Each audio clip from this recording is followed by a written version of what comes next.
tivemos. Perguntava-lhe como é que foi essa experiência de ajudar a redigir a Constituição, que ainda hoje é o farol da nossa democracia. Como deve perceber, foi uma experiência que marca a vida de um homem.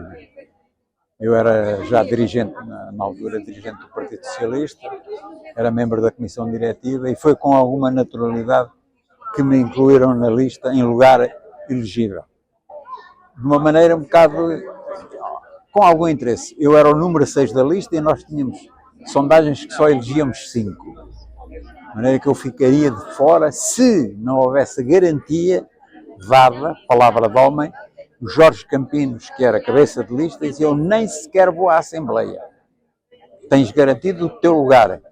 Podes dirigir da Assembleia no primeiro dia, porque entras e serás impulsado no primeiro dia. E assim foi. O Campinos nem à Assembleia foi, porque era Ministro de Estado na altura, não sei se lembram desse nome, e quem assumiu o 5º mandato das eleições, por parte do PS, fui eu, era o número 5. Queriam-me pôr para cima e eu deixei passar. Os prioritários para mim eram os homens da resistência, Vasco da Gama Fernandes, Calidade Barreto, e eu deixei. Não, para cima não é preciso.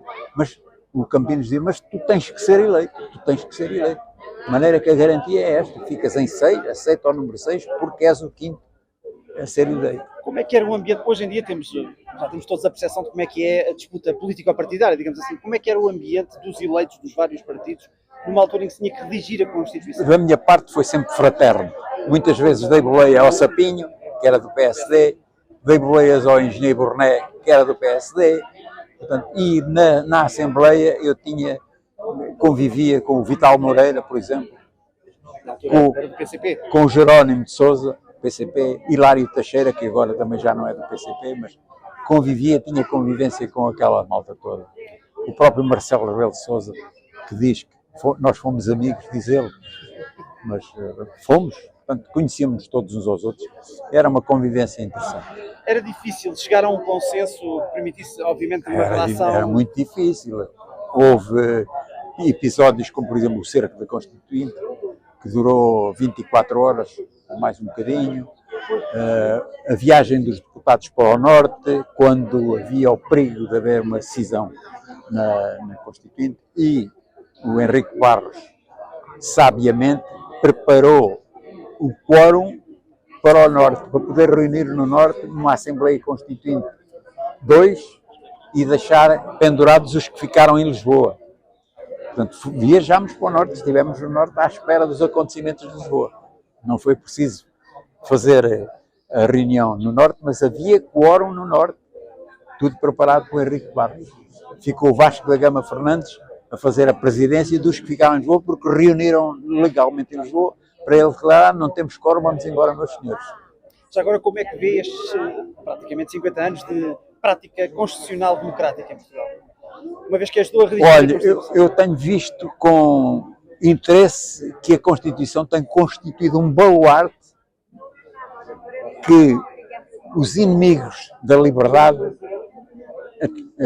escolheram como alvo. Agora andam a disfarçar, mas quando se promoveram em mentores e fundadores de novos partidos, o alvo a abater era a Constituição de 76. E, portanto, daí o valor desse momento. E esse momento tem sido a proteção de muitas coisas que poderiam ter acontecido mal e, felizmente, o Tribunal Constitucional, agarrados ao nosso livro, mãe, não deixam passar.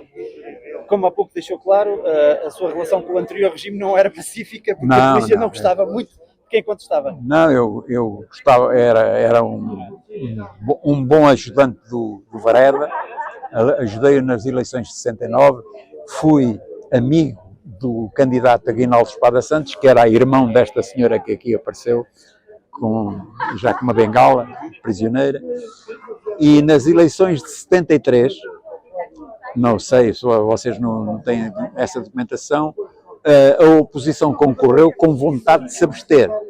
E como o Marcelo Caetano soube que poderia haver,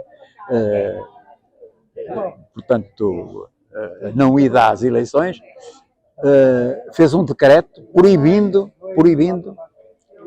desistência dos que se tinham inscrito como concorrentes às eleições. E não podiam sequer usar a palavra de não ir às eleições. E ele organizou um coro de jovens para ir para o meio das assistências dos comícios, e nós é que dizíamos abstenção, desistência das eleições, eram os garotos que estavam na assistência, que era para eles não serem presos. Suponho que tenha sido um orgulho que lhe marca a vida ter participado na Constituinte. Mas que eu vejo a alegria deste dia, é prova disso. Para mim é um marco na minha vida. Viveu o Estado Novo, viveu a democracia. Vivi no Estado Novo.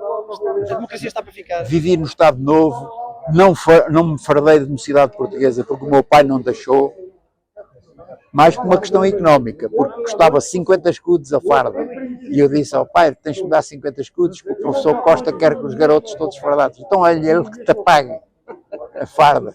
Então eu era desfardado e ele fazia desfilar e marchar os meus colegas de escola, todos fardados, e os não fardados atrás, tudo atrás, que era para sermos vistos pela população e nos passar, olha, aquele gajo não tem farda. Não me importei muito, porque o meu pai fez-me pensar que aquilo não era representativo de nenhum valor interessante. Só fazer mais uma pergunta. A democracia está... A última pergunta. A democracia está para ficar? Eu penso que sim. Não. A democracia e a liberdade são dois sentimentos que andam juntos e eu penso que é muito difícil abater esses valores. Os tipos que quiserem abatê-los têm que passar por cima de muito cadáver. Não vão conseguir. Muito obrigado. Muito obrigado.